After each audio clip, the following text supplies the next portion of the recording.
Today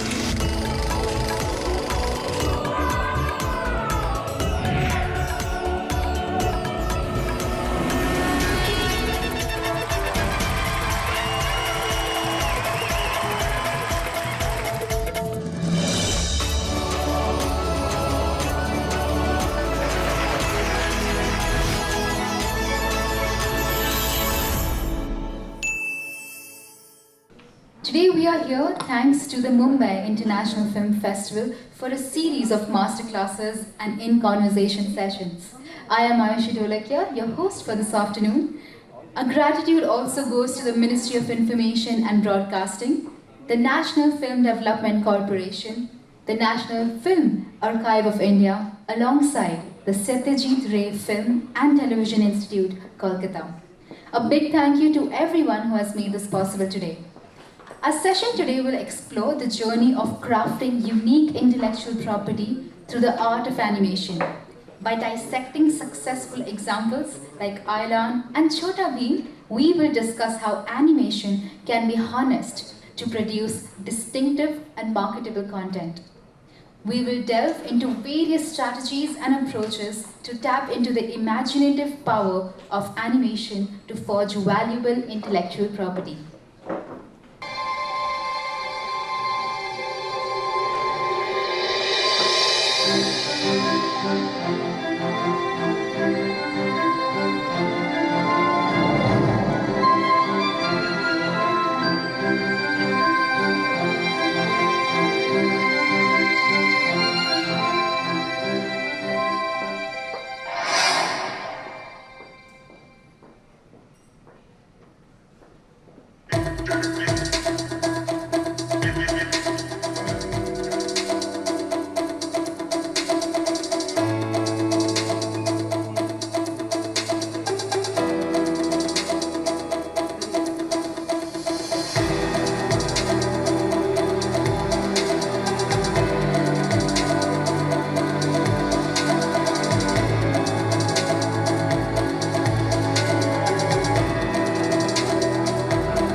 So it's time to welcome, with a round of applause, our panelists for the day.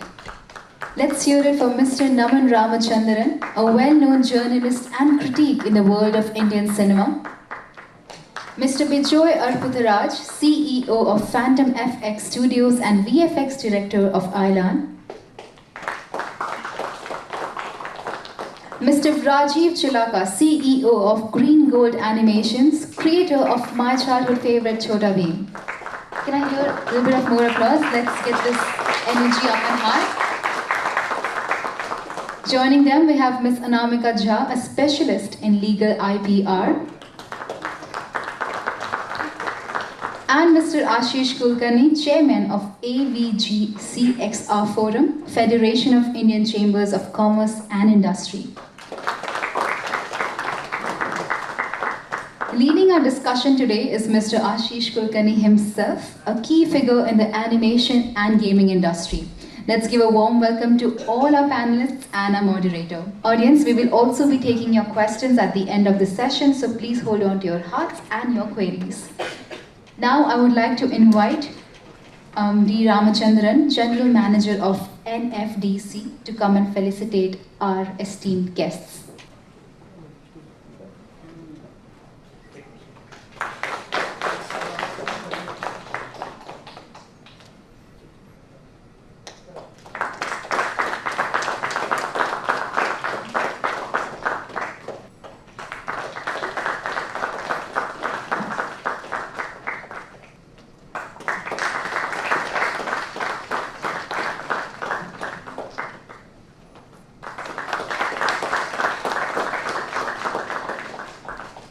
Thank you so much, sir. And now may I request Mr. Ashish Kulkarni to please take over and get this conversation started. Thank you so much.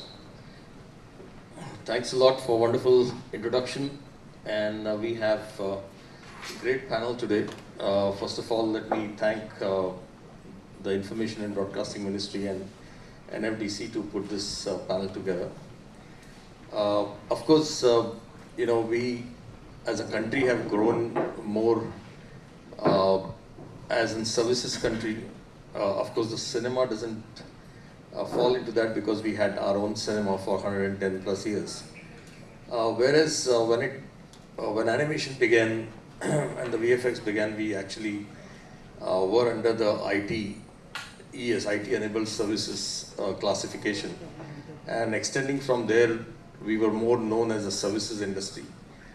Uh, Once we have learned the art and craft of delivering world-class animation and visual effects, some entrepreneurs decided to go the IP way, and it required a big courage in India to actually create your own IP and actually look at how that can start making sense to build an IP and a successful IP. And that's where we have two examples today as a case study. One is Chhota Bheem, which is actually seen the 360 degree. And then in case of visual effects, we've always known that visual effects even today is almost 100% services business. But there is still an opportunity whenever there is something very special coming into the visual effects storytelling, that one could actually look at creating an IP out of that, and the visual effects studio can dare to invest into that kind of film as a co-producer, and also look at owning the IP and taking it forward. And that's why there's a very careful selection of these two case studies that actually have been putting India into a different orbit altogether. So moving forward, I think let's start with IP, and then we will go to the rest of the ecosystem. My first question obviously is to Anamika. Anamika, you being, you have a very interesting branding of attorney of creators. And creators normally are very careless people. They don't believe in filing taxes. They don't believe in, they forget. They actually they forget to even register an IP.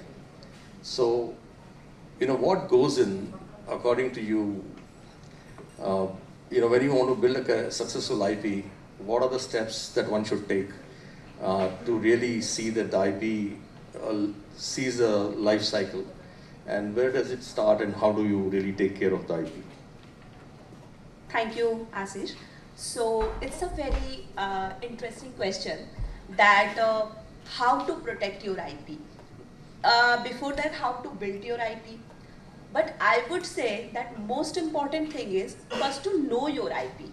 Because most of the time we do not understand what exactly, when we talk about IPR, intellectual property right, what exactly it is. Being a creator, first of all, you should understand. It is a bundle of rights which is given to the owner or author of that IPR. Means it is a bundle of right, exclusive right, given to the creator of an IPR. Yeah. So once you create anything, for example, in this case, as we have a very successful example of, as you know, that a very successful example of Chhota Bheem, where you have created a character, but then along with that character comes a bundle of rights. You have the right to replicate that character. You have the right to create a derivative work. For example, we have real life actor playing the role of Chhota Bheem. Means character is that only, and we have some new dimension of work. Similarly, making it available to the public. Yeah, so you being the owner of the work have this right to make it available to the public. So all this bundle of rights comes with the IPR. There are various kind of IPR, but for creating a character, copyright is the most important IPR we talk about. Yeah, along with that we talk about trademark, because your character becomes your trademark as well. Now coming to the registration of the IPR. So in India, we do not need a mandatory registration of a copyright. The moment you have created, for example, an artwork, right? So, and you have all the proof of that creation, that you have created it, then you get the IPR. you get the copyright on your character. But why registration is important? Registration is important because that gives you a proof. Because then you, if you have to prove that, okay, you are the creator of the IPR, then you have to give a lot of circumstantial evidence if you haven't registered it. But the moment you registered it, that is sufficient to give an evidence that you have created, you are the owner of that work. Yeah, but my question to you is that, animation storytelling takes a long time to create. If I register my script, for example, or if I register my story or a character design, then it's suddenly available in the public domain. Mm-hmm. So it can be, with little modification, people can cheat and create another thing. So how does that play out? Because we feel very unsafe registering it in the copyright on the day one. Okay. So as you said, you talked about the infringement now. So being an author or being an owner, if you own a work, you have protection, legal protection against the infringement as well, correct? So suppose you have created this character and now somebody, some copycats goes and, replicate the character and all. But as I said, the replication is only your rights, correct? So now as you said that they can make us some modification here and there. So even that is not possible because we have a concept of substantial similarity in law. Means once you have created a character or an IPR, then if there is a substantially similar thing created, yeah, then you can very well sue the person who has created that substantial similar thing. Idea is not protected. So for example, we have created a alien, for example, as the example of Alanage. But we also had another alien concept in Jadoo, in form of in film Kuch Kuch Hota Hai. Both are conceptually, yes, there are similarity. Both are aliens, both look different. They have a comedy aspect attached to it. But we cannot say that it is a substantially similar character. Yes. So if you create something very similar to that, where a layperson can, by looking at the character, they can say that okay, these are the similar. In that case, you have a very well protection, and we have a very well developed jurisprudence in India as well, where you can get a protection, where copycat can be, they have to pay you, they have to compensate you. So all those legal regime are here. So in my opinion, first of all, while creating your IPR, make it very distinctive. Make it a individual in itself. You have to make all those investment in the first stage. Then, as you said, don't forget to register. Registration gives you an evidence. Registration gives you, you can claim your ownership, even if without registration you have, but it gives a proper evidence. And then third point is that, just passionately protect your IPR. If somebody you feel that, okay, without your permission, they are using their character on their shop, or they are using their character here and there, just do not let that happen. Because claiming your IPR is also very important, where you have to rigorously protect, file for the, cease and desist order, send them a legal notice, because claiming your IPR gives the value to your IPR. So that is the third step. I think I'm going to come back to you in terms of protection and monetization as well, but the law of copyright says that if challenged in the court of law, whosoever can convince that they had the evidence of that idea or a design or a character first will be granted the copyright. And that's why this is very important. So coming to Rajiv, Rajiv, first of all, hearty congratulations on the live action film that has been created. Thank you. I think one of the Dabang creators of India who actually, year after year surprised our industry with unique creations on Chhota Bheem. There was a lot of rules and regulations that international animation creators, because we were not the first country to create animation, so we came almost after 90 years of existence of animation to start creating it. And they wrote unwritten rules and always said that the characters should do this and character should not do this, and character has a lot of do's and don'ts. But this man sitting next to me, Rajiv, took all the bold steps and he did everything and he proved them wrong year after year. So big round of applause to Rajiv for having such a bold decision. So people said that don't play with your character. And you know, when the Chhota Bheem happened, and at one point in time, you know, it happened with Bheem stories, and then suddenly the requirement of 200 episodes came in. And today we have more than 1,000 episodes of Chhota Bheem. And when you actually create 1,000 episodes of Chhota Bheem, it's a brand creation of a character. The kids into that age want to see their character year after year. So I would like you to take us through as to what went into your mind as you created the first character and then looked at creating the SKUs and going to the next level. I'll come to the Netflix a little later because that was a game changer again, and then come to the live thing. So if you can take us through that story, if you want to play the video. Okay. Hi everyone. I think I'm pretty honored to be among case study as part of Chhota Bheem team. So I want to thank all the team members at NFDC for having me, information broadcasting, Gauri, Ashish sir, everyone. I'm happy to be here, and I'm always happy to share the story of how we made things. So back in 2001, I just came back. I studied animation in the US, came back to India, and was figuring out what to do. And we had a team of 4 people. And with team of 4 people, what we were trying to do was, okay, now what do? We can't do service work with 4 people. We went and approached a lot of people. They said, we need 100 people studio.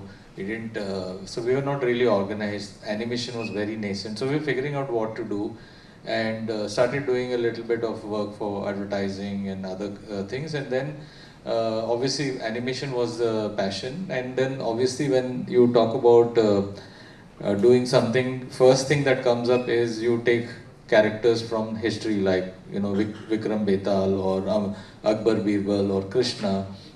Then we started doing, we started with Vikram Betal, and then we did Krishna. And then when we were doing Krishna, there were almost 16 companies doing Krishna. So one, as a small company, including Ashish ji's company, he was doing Krishna himself, and the quality was outstanding. So we were not even in competition with him. But we were felt very insecure, because as a small studio, whatever we are making, how do we sell it? How do we monetize it when 16 other companies with funds are going at it? And I realized quickly, going and tapping into the public domain will be a big mistake in the future. Then I realized still broadcasters only want Indianized content. They were asking for, I want characters from history. So that's when I came up with the idea of Bheem. Basically, Bheem is not Mahabharata's Bheem. Bheem is inspired from that character. And I thought it will be a great thing, because people will be easy to bring the first, like if we had called, instead of Bheem, we called him Harish or Naveen or something, I don't think it would have been this kind of hit. I think naming the character is the first step. We put the right name. And 2003, I came up with the idea. 2004, we set up Green Gold Animation. And then from there, it took us almost 4 years to actually sell the character. 1 year into production, then April 6, 2008, Chhota Bheem went on air. So it was something, it is not, you cannot convince people, especially who wants to see Indian animation is what we heard. We literally ridiculed by everyone, saying, you want to do IP, you have, how many people you have? I said 8 people now. So the 8 people you will create IP, I joking. So it was, we literally ridiculed, but I was not so smart, so which was good. I went on and on and on relentlessly. So then the other challenge was, one, even if you get the project, how do you produce it, was the biggest challenge. And so that's a long story, so I won't get into that. So we had the good fortune of producing Vikram Betal and Krishna with Cartoon Network, and then they saw that the ratings were very good. So the next idea I gave, which was Chhota Bheem, they immediately said yes. They said, what do you think it'll do for us? I said, I'll give you 1 TVR. You promise that? I said, I promise you that. And that's it. We signed the contract. We produced Bheem, and it delivered more than 1.2 rating, which in today's television world, it's not possible. So they were very, very thrilled with the success. But with the first season being successful started, now how do we produce more? So we had to expand, we had to bring teams, we had to train, there were so many challenges. So from there, so we started like doing 13 episodes in the first year, and today we have done 16 years. This we just completed on April 6, 16 years of Chhota Bheem. And this year, ironically, we're producing after 16 years the most ever produced till now, 79 episodes. Still, it is doing extremely well at the television. This thing, and with like 6 spin-offs were created out of Chhota Bheem. We took some to Disney, some on Pogo itself, and something on Netflix. I think he's going to ask me the question later, so I'm going to hold on to that. But yeah, it's been. And like Bheem today, like luckily, I used to attend all these sessions. So I used to hear Ashish ji and other senior members back then at FICCI and NASCOMs, and I learned that I have to register my character. So then I did that in the early stage itself. And today, just a few months ago, Chhota Bheem is awarded as a well-known trademark, which I think she will be the right person to talk about the importance of being declared as well-known trademark. I think only 170 companies in India. Out of that, most of them are international companies like Apple, Microsoft and all. So we became probably one of the first animation characters to be recognized as well-known mark, which is, I think it's a phenomenal achievement because it's not something that has been done before. But of course, I mean, see, the most important thing is, they say a journey of 1,000 miles starts with first step, and that's how we started. And we still feel we are at the first step because the challenges are every year it is a new challenge. So being part of IP, every year still we are figuring out how do we pay salaries on 31st. So that challenge is continuous for this industry. So we're working, Ashish ji and Munjal and other people are working with the government to bridge that gap. We hopefully find that solution. But thank you, sir, for your support. So Rajiv, what made Chhota Bheem successful was not definitely the broadcasting alone. Broadcasting, of course, brought the character in every home. But, there's a 360 approach that you actually gave to the character. In fact, you went to any airport, we could see Chhota Bheem stores there. And there were many, right from t-shirts to keychains to storybooks to pencil box to the school bag to the shoes, to a whole lot of things. So what goes in creating a brand as a character brand with all the SKUs that you create around it? So how was that journey, and why you decided to do? You're the first one to create a 360 approach in India. Yeah, I think one, like I mentioned earlier, like I studied in the US animation and all. And again, when you see what Disney has done, I think the great advantage for us who's coming after others is you can quickly learn what the world is doing. And I saw what Disney and other international companies from the US and Europe, they were having this merchandise. I mean, how do you show that the character is successful? You have to have merchandise that is selling, or pirated copy on the streets and railway platforms and bus stops and other places. So I realized that, okay, if we need to know how we should, whether our character is working or not, you generally don't know from TVR ratings. Yeah. So we luckily got once a booth in which we just printed some mugs and t-shirts, and we tried to sell in the booth, and within 1 hour the whole merchandise was sold out. So that's when I realized that this got huge potential. So our merchandising storeroom was about 300 square feet when we started. Today we have 20,000 square feet area of storage itself for our merchandise. Wow. So I remember when we did Little Krishna, and we did a study. Of course, we had a lot of do's and don'ts with Little Krishna, but one of the largest selling items out of merchandise was exam pad. And people, the youngsters, the kids thought that exam pad would bring them luck to get them through. So Naman, my question to you, you actually stay in England, you cover in variety series of interviews, and you study this industry very closely. But the thing is that the character brands is a very unique way of storytelling, and our topic today is to look at building a character brand to the films and the shows that we do.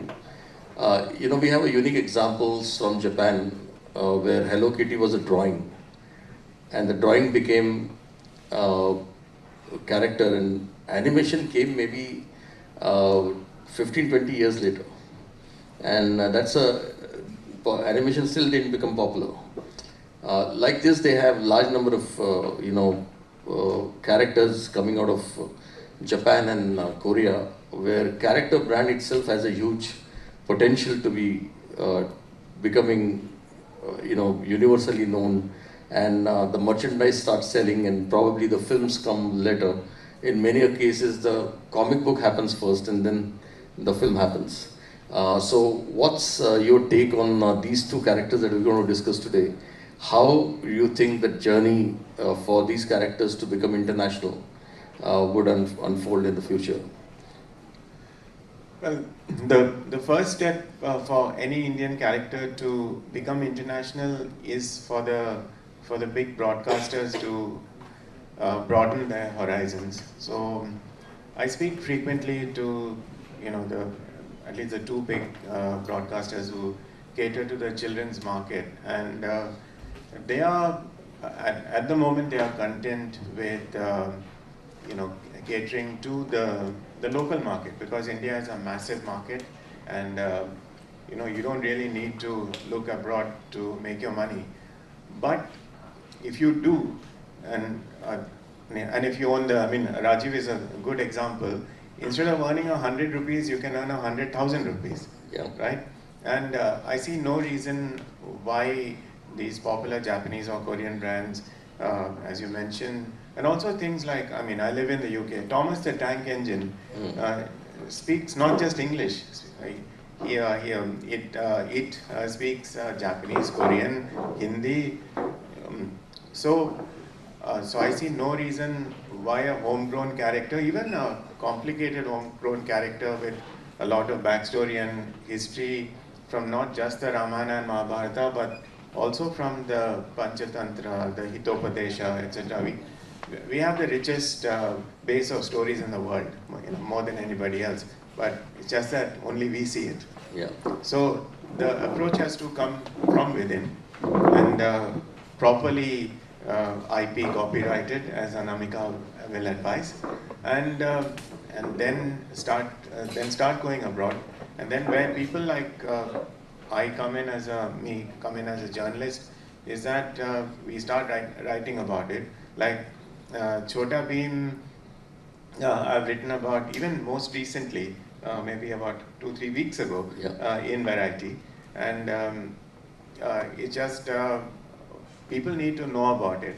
So once you get into the international trades and mainstream press, then people are exposed to it, and once the parents are exposed to it, they can expose their children to this content.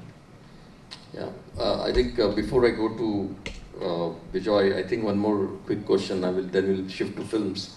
One is that Chhota Bheem is built with a broadcasting first as a property, and then came all the SKUs. Then came the international distribution of Chhota Bheem into various countries. But I think the biggest change that we'd seen was an invention that you did with Mighty Little Bheem. So Mighty Little Bheem is a younger version of Chhota Bheem, and it actually debuted on Netflix, and it suddenly became very popular. It doesn't have language, means there's no character speaking there, but it's all with the music. But it actually went on to become the most popular kids property on Netflix, and amongst the top 5 properties between family and kids all put together globally. So that's a big success. In fact, some Indian property trying to do that. So what happened when you decided to bring a younger version of Bheem? What went through your mind as to how do you bring that differentiation? So there's a backstory that I'll tell briefly. So we were pursuing, we wanted to be on Netflix. That was one of our dreams since 2012. And we were constantly, that time my team member Govind, I think you know him, he constantly wrote emails to Netflix to give an appointment so that we can showcase Bheem on Netflix. So we constantly wrote for 4 years, and finally in some odd event we met them in Korea, and then we got introduced. In 2016 I had a meeting with them, and ironically that same year Amazon Prime came to India, opened Prime, and they bought our entire catalog for OTT. And they said, we want to buy Chhota Bheem. I said, I mean, it was just weirdly, but it's only a month ago we sold entire catalog to Amazon Prime. Then they said, oh shit, then what can we do? I said like, okay, can I give you another show? They said, no, we want something to do only with Bheem. Because that's, usually that's the way Netflix operate. They won't go with a popular character or a popular author or popular actor or something like that. Then I said, okay, then I came up with the idea. So it was not a planned thing. It was just something that happened. Then I mentioned to them, would you be interested in Baby Bheem? So we will have a preschool version, and preschool is very big on international markets. So we pitched that idea. They said, okay, why don't you make a prototype and show it to us? Then we made a whole prototype, 5-minute short episode on Mighty Little Bheem. So we called it initially Baby Bheem. Then we renamed to Mighty Little Bheem and pitched it to them. They loved it. And then they greenlit the show. It took us about 1.5 years to make it. And we made it in 3D. And then it was, so it went viral. And actually initially when they made it for the Indie, because they were opening Netflix in India, they made it for India thinking Indians will watch it. But it went viral. I think in South America, North America, Europe, and pretty much every world, around the world, it became a viral hit that it went on to become the #1 preschool show on Netflix, as well as #2 on Kids and Family. Yeah. So that's a phenomenal achievement for Indian. How many seasons have you done that? We have done in all 4 seasons. Yeah. 3 seasons of Mighty Little Bheem, and in the 4th season is actually a spin-off from there wherein Bheem goes to school, which is called as Mighty Bheem's Playtime. Okay. So we technically have another spin-off. So you have a growing character now.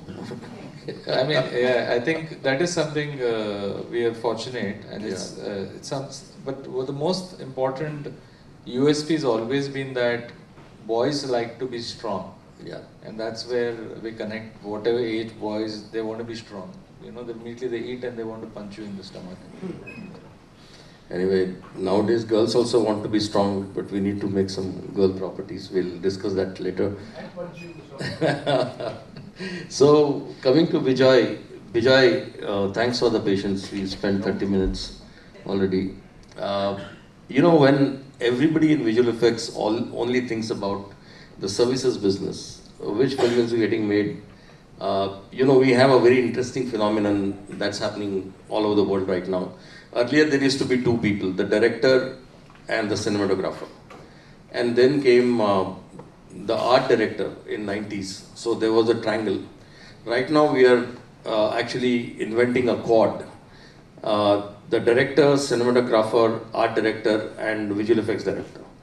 Because visual effects actually is taking precedence in every movie, every ad film, every television series, every OTT series. It cannot be completed without visual effects today. But when everybody is thinking of services, what made you, you know, think and invest into a movie which has got a character, which is a visual effects movie, but also has an animated character in it? So what went around, and when in the life cycle you decided that you need to own and become a co-producer? Thank you, Ashish and NFDC for having us here. And yeah, before I talk about that, can I just play this clip so that, you know, because we are not that famous as Chhota Bheem. Can you play Ailan? Yeah, can you please play the Phantom Effects?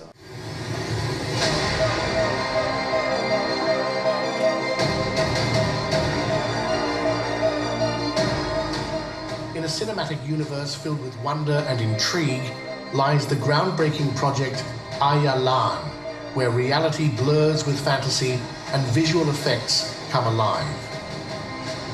Meet Phantom FX, the visionary powerhouse behind the magic of Ailan. Under the leadership of CEO and VFX director Mr. Bijoy Aputharaj, Phantom FX assembled a team of over 650 talented individuals spread across multiple cities in India.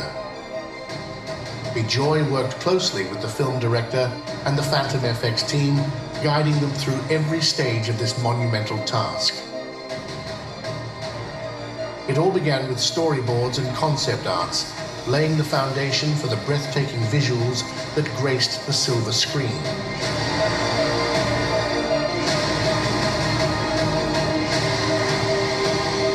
The team meticulously crafted 3D models, including the awe-inspiring Alien, which underwent multiple iterations to capture the director's vision.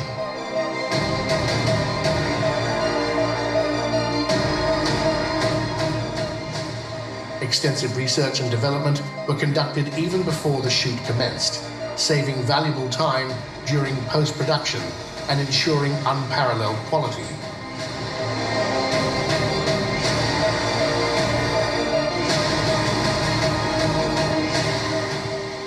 A practical set was meticulously built, providing the backdrop for the epic adventure. Despite challenges such as the elephant sequence, Phantom FX CG team rose to the occasion, delivering remarkably realistic creatures.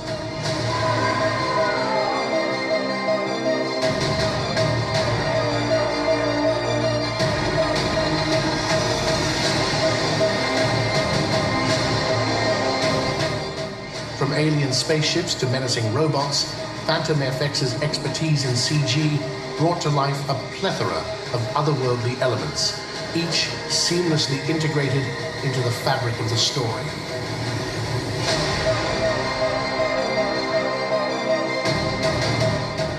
Utilizing both CG and 2D effects, Phantom FX achieved stunning visuals, exemplified by scenes such as the intense energy clash between the protagonist and the antagonist.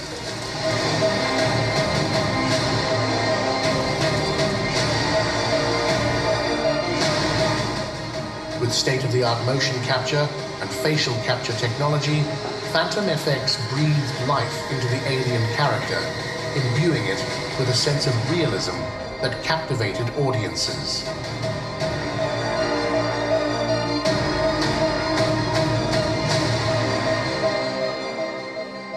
Custom tools developed by Phantom FX enhance the pipeline, empowering artists to work efficiently and effectively, ensuring the timely completion of this monumental project.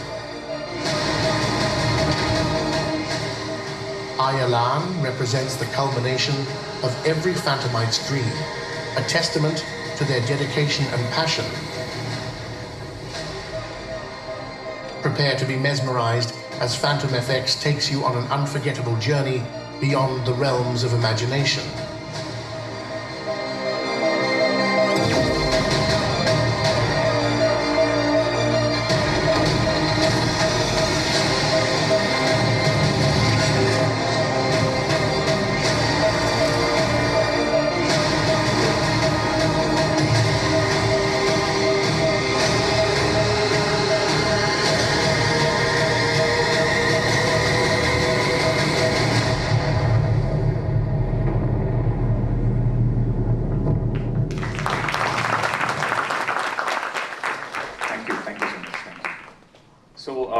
As you saw, Ayalan is something new and groundbreaking for Indian film because, as Ashish said, it's a unique try for Indian cinema. Though we have seen so many such characters and films, I know internationally released, but something in Indian cinema to have a CGI character in the live-action film throughout the film is something very, very unique, and it costs more for any producers in that case. So not everybody thought that this can be done, and this is not in practice, as I said. Like they were not very sure if it is first of all doable, and producers are not sure if even if they did it, they can recoup the money or not.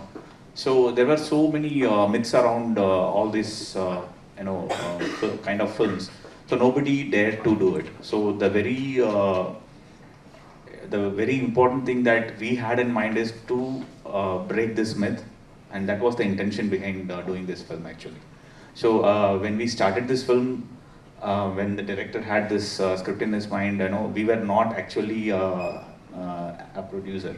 But as soon as the script started growing in, and the producers, the actual producers, were not very confident, and they wanted to back out of this film, and that's when we decided that we will be a part of this, and we will back this film, because we thought Indian cinema needs an example, and our producers needs to see, after seeing Bahubali, more people understood that these kind of films can be made in India and can be marketed across the world, and they can definitely make a very good profit also. So we thought this is going to be a groundbreaking idea, and we will be able to prove our filmmakers and the industry that something like this can be done from Indian cinema as well. So that is a very very first thought that we had when we did Ayalan. And when it comes to IP, yes, of course, we before even we started working on this film, we got the IP rights, because we felt that Alien is not a creature that it has to be necessarily Indian. Everybody knows it, so it can be internationally marketed. So we thought when the movie goes hit, and of course the character turned out to be very cute, and kids are all in love with it. So we thought there is a huge market, just not this film, but apart from that, we thought of doing television series or cartoons and merchandise and so on. So we thought we will own the IP, so that in the future we can do anything with that. So that is what we are doing right now. We are planning to do cartoon series based on this alien character Tattoo, because it has humor and it has so many things. If you watch the film, you will know it's about an alien who comes from an alien world to our world, and struggles with all those to adapting to our worldly culture and all those stuff. So it's a very funny movie. So in the second part, we have an idea to take audience to the alien planet and show what is there and all. So that's how the IP grows, right? We have so much of ideas surrounding this Tattoo character, and there are other supporting characters as well. So we have a great plan, with this aliens film. What was your question again? So let me ask you. You did Leo. You did many, cutting-edge movies in visual effects. Never struck you earlier that you should actually own a character, or become a participant into the production process itself there? The very important thing is being a service company is just you create many things, you put all your creativity into it, but at the end of the day you don't own anything of it. You cannot, even though you have created a character or anything for a film, you don't own that character, and you don't have anything else to do with that character after the film's release. Only the producers have the rights, and even if you want to do, and if you have an amazing idea, it restricts you from doing something on your own. So that is a very big reason that we wanted to own this character. And yeah, of course, as I said, we have been a service provider throughout, and now we've been producing films, and all the films that we are producing, we are looking into such IPs to be owned, because IP is not something going to pay off now, but it is going to pay off till the character is marketable. And people have a very different concept in India here, that nobody is aware of this IP ownership.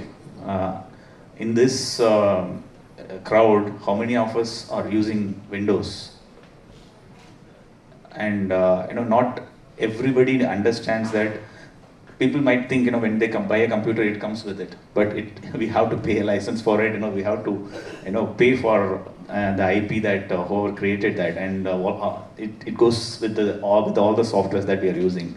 But in India, we have a different concept of using these software. So it's something similar to that. So when somebody put their soul and heart into it and create something, and So registering an IP on their name is very, very important, and that's what I think is important, and the awareness has to be created. So I think thank you everybody for doing that. Thanks, Bijoy. My question to Anamika, what's your suggestion to Bijoy that the film in Tamil is released? Now it's going to be releasing in other languages. He has acquired the character rights of the alien. So what are the other rights that he should really acquire? Because he can then look at producing it into television series to multiple areas. Might not be with the same producers. So what's your suggestion to him? This is very interesting, live case kind of thing. So, as Bijoy said, and this struck me very well, that you own the IP, correct? So what happens in most of the case, creators, they do not give that focus of owning an IP. And when you approach to OTT platform or broadcasters, so what happens? They own the entire right. You become just a service provider. They pay you certain, production fee or something, and then they own the character. And they own everything related to that. But in this case, since Bijoy has owned the character, means he has just given the license to the different broadcasters who are broadcasting in India. In future, if you are, progressing to other territory, then you are giving that a specific territory right to particular person. They can showcase your film, but at the same time, they do not own your film. So, as the IP is with you, now if you are giving the right, for example, if somebody is very interested in making web series based on that, you being a producer, you don't want to make the web series, you are just giving the license to that particular, again, you are not parting away with the owners. You are giving the license that, okay, fine, you can make the web series based on this. But I am still owning the character. I am giving you a limited license to create it. And you receive a license fee out of that. Similarly, you want to venture into, some kids fantasy kind of series. You are producing that series based on this character. Again, a limited license can be granted, correct? So we have to understand that there are a lot of mechanisms. There are assignment. Through assignment, what happens? We assign the entire character. Then we do not own anything out of that. But then we have another way of licensing, where we give a limited license for a limited period of time, for a limited territory, for a limited language. So we need to, that's why in the beginning only I said it is a bundle of right, and you have to dissect that bundle. So it's good to sit with a lawyer. Suppose you are, venturing into another aspect. Sit with a lawyer and try to dissect the right. Okay, fine, I am giving this license to create a web series, a limited series. I am just giving this for that purpose, but they are not owning anything out of that. They will be receiving whatever the money they will be earning, and I will be receiving the license fee for that character. Language is again very important since we are into this international thing. Yeah. So which language are you giving? So all these things has to be, and that should be properly documented in your agreement. It is very important. Agreement plays crucial role, because that is not just a document work. It defines everything. A well-documented agreement should be executed, and accordingly you can proceed. Yeah. Thank you, Anamika. We are in the process of doing it, and we are also taking this film to the international arena by dubbing into different languages. So we are hoping to come back to you. So that's a nice business pitch. Thank you so much. Thanks. So now that we are into the films, I would like you to play the Chhota Bheem, because one of the differentiation that Rajiv has done is taken a bold step of bringing Chhota Bheem into live action this summer. It was released last month, so can you please play that one? Sonapur शहर था सोने का और जादू का। दमयान ने पूरे शहर और सोनापुर वासियों को अपने कब्जे में कर लिया। दमयान, हम तुम्हें श्राप देते हैं, जा धरती में कैद हो जा। और पूरा सोनापुर धरती के नीचे दब गया। 1000 साल बाद। आखिर मचका लिया उस्तादू, ढोलकपुर का बलवान। तुम तो अभी चूरन सिंह से पिट के आ रहे हो, ज्यादा तो नहीं पीटा? अरे इससे लड़ने आया हूँ। पता है ना, तो हवाओं का रुख बदल जाता है। बिजली खड़खड़ाने लगती है, एक भूकंप सा आने लगता है।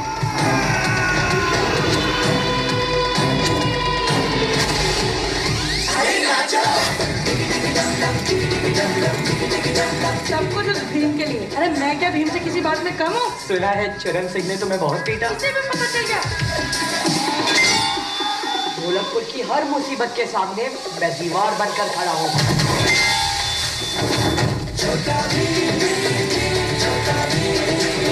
ढोलकपुर में संकट के बादल मंडरा रहे हैं। कैसा संकट गुरुजी? दमयान शाप से मुक्त हो गया। कांपेगी धरती, थर्राएगा इंसान, राज करने आएगा अब दमयान। मैं ऐसा कभी होने नहीं दूंगा। देखते हैं तुम मुझे कैसे रोकते हो। भीम मेरा बेटा है, वो भागता नहीं, तुम जैसों को भगाता है।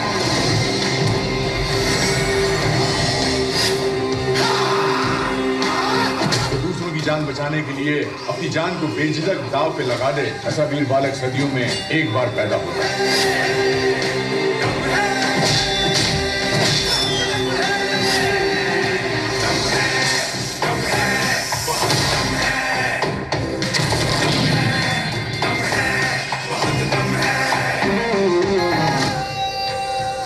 मुझे ललकार रहे हो, मुझे? अब तो ये काम मैं ढोलकपुर से ही शुरू करूंगा।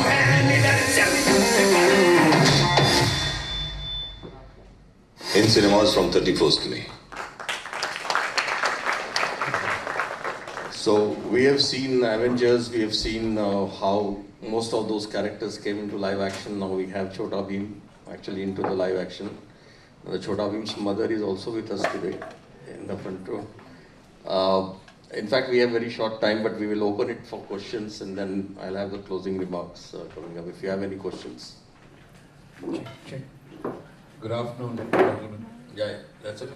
That's okay. You can go ahead. This bit about copyright, I think I had started with you in 2016 when we had a session right here, where Ashish had recommended that before you start creating, first you have a lawyer. Then you worry about exposures. Now there's something that still bothers creators like me because we don't own our sound. Somehow sound is into a IPR world of its own right. Two is having made 700 films but all on assignments. Now, am I the owner or the agency is the owner or the client is the owner? These little fine definitions of IPR needs to come because when I make a film, in an advertising film, I'm using, see, advertising is all about lifting from things and using it as a piggyback, to communicate. Yeah. No? Basically, as a communicator, I create a lot of IPR. Do I own it or not? One, and the audio bit about it, how can we, share the copyright and not, have it independent of our creations? So, being a smart creator, I will of course have your opinion, but let me tell you what comes as a creator. Unless and until you have assigned the rights through the agreement or through special assignment, the right is still owned by the creator. Okay, so one has to really see that if the producer or an ad agency is weak in contracting, then they can come into trouble any point in time. Because the creators in our country are not aware of their rights, that's why this question comes in. You are very correct about the sound. People pay very less importance to the sound and the copyright of the sound. And most of the composers today, when they give you a tune, even for a movie, they keep the reuse of that tune rights with them for any other movie in the future because they are the creators. And it's very rare that somebody in negotiation will give away that. And that's a prevailing practice as far as sound is concerned and the composers are concerned. So these are very well defined things. Unless and until you sit with a lawyer, you cannot go. But what happens is you are always in a hurry as you are producing. Many times you start the work and then sign the contract. That is not a right way of doing things. You please consult a lawyer every time you have a contract, because it's about your rights. And that's why what happens is, for a whole life you are a service provider, but you, at the end of it, you don't own anything. And that's where these questions are always going to be asked. And that's why our recommendation is that you always hire a lawyer and make sure you're aware of your rights, and make sure that you assign your rights if you're paid well. Otherwise you license your rights. No, the point here, Ashish ji, is that can we not have a law, by which he has a character, Chhota Bheem has a character, sometimes he creates special sounds just for their entries or exits, typical sounds. So that law exists. That's what she is trying to tell you. The law exists. We are not using that. So you start using it. It's what the answer is. Thank you. Yes, there. Check. Yeah. My first question is to Ms. Jha. Registering characters, is it limited to big players like Phantom Effects or Green Gold Studios, or someone like me who's a budding filmmaker who can make a short animation film and sort of register characters? Is that a possibility? Okay, so law is like very neutral to, like, may it be a big production house or may it be a small producer, small artist. Law doesn't differentiate at all. So of course it is for you as well.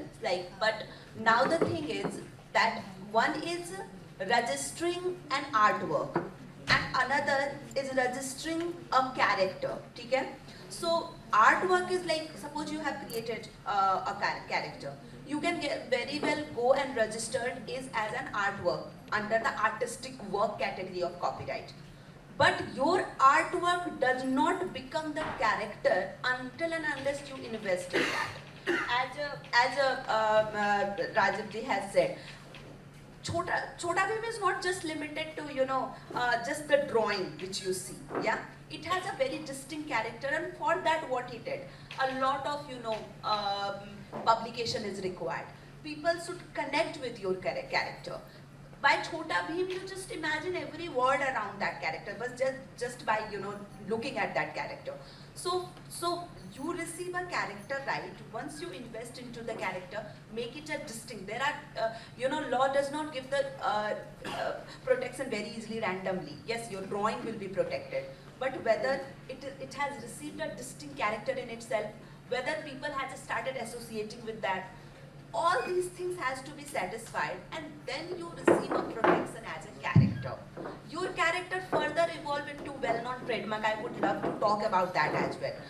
Well-known trademark is a stage where everybody is aware, not nationally but internationally with your brand, and then you receive a added layer of protection where even if a similar thing related to that, remotely similar, for example, Mota Bheem, so one cannot even get that trademark because this Chhota Bheem has become so prominent. So coming to your question, that yes, start with the artwork, but then start investing in your character. If people start knowing it and it has received a distinct feature, then you fall into secondary level, ancillary right, which is called character right. And at that stage, you shall be protected under character right. Thank you. Thank you very much. In fact, we are running out of time, so I still want 1 minute. I would like Naman to conclude with his remarks and guide us, because you're based in London, you look into Indian entertainment and Indian character brands and Indian cinema going global. I would like you to do the concluding remarks and see how these characters can go global, and what are the 3 points you can suggest that Indian characters can make it global, because Indian cinema tried to go global for a long period of time, but I believe animation and visual effects is going to be showing the pathway how to go global faster than the live action, I believe. What's your take on this? The first point would be, what the gentleman, he said, are these characters limited to big companies? No, what's needed is an attitudinal change. Like if you're starting out as an animator like yourself, and suddenly you get an opportunity with a big streamer or someone, and you're quite happy to give your idea to them. Don't do that. It doesn't matter if most people say, "Mujhe to bas chance mil raha hai." No, your idea is your idea. It doesn't matter if you starve for a few days. Own the idea, right? So that's number one. Number two is once you have created the idea, try to do two things. And now it's quite difficult to do it. One, it should be as rooted locally as deeply as possible, because around the world, especially since COVID, people are watching very, very local stories. If India can watch Narcos and Mexico can watch Mirzapur, for example, you need to keep it rooted, but the themes must be universal. So again, I give you Ayalan or Chhota Bheem. What are the themes? Like what Rajiv said, that boys want to be strong. That's a universal theme. The third thing is you need to get into the media eye, which is where I come in. And how do you do this? It's very difficult. You have to constantly, like if Rajiv can send emails to Netflix for 4 years, you can harass international journalists like myself till somebody says yes, right? And these are the forums where, like the NFDC, IFFI, etc., meet all these people. Do it through Indian media as well. Because if people don't know about your product, then it will just remain here. Thank you very much, and thanks a lot again NFDC and Information Broadcasting Ministry for keeping this manthan on. And I think these kind of forums are going to give rise to a lot more enthusiasts and entrepreneurs who are going to actually believe in IP and taking Indian IP global. Thank you very much. Thanks a lot, all the panelists. You've been wonderful. Thanks so much. Thank you so much to all our esteemed guests, and also sincere thanks to Mr. Ashish Kulkarni for guiding today's discussion, and a huge round of applause for our panelists who have shared their expertise with us. We are grateful to the Mumbai International Film Festival, the Satyajit Ray Film and Television Kolkata, and the Federation of Indian Chambers of Commerce and Industry for bringing us all together. Thank you, audience, for your enthusiasm and participation this afternoon. This is your host, Ayushi Dholakia, signing off. Thank you.